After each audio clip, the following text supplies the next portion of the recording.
నమస్కారం ఘంటారవానికి స్వాగతం. ముందుగా ప్రధాన అంశాలు.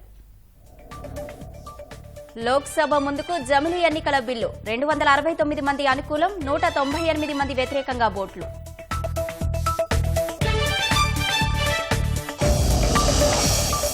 ఒకే దేశం ఒకే ఎన్నిక బిల్లుపై ప్రతిపక్షాల తీవ్ర అభ్యంతరం, నియంతృత్వానికి దారి తీస్తుందని మండిపాటు.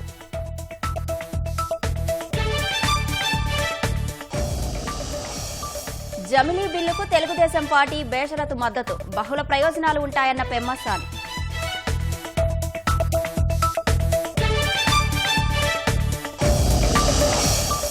మంగళగిరి ఎయిమ్స్ తొలి స్నాతకోత్సవంలో పాల్గొన్న రాష్ట్రపతి ముర్ము, గ్రామీణ గిరిజన తండాల్లో సేవలందించాలని యువ వైద్యులకు పిలుపు.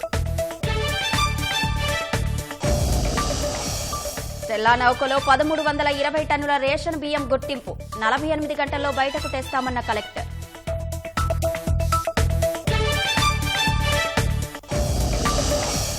రేషన్ అక్రమ రవాణా చేసే వారికి శిక్ష తప్పదన్న మంత్రి మనోహర్, డీడీలు ఇచ్చినంత మాత్రాన విచారణ ఆగబోదని స్పష్టీకరణ.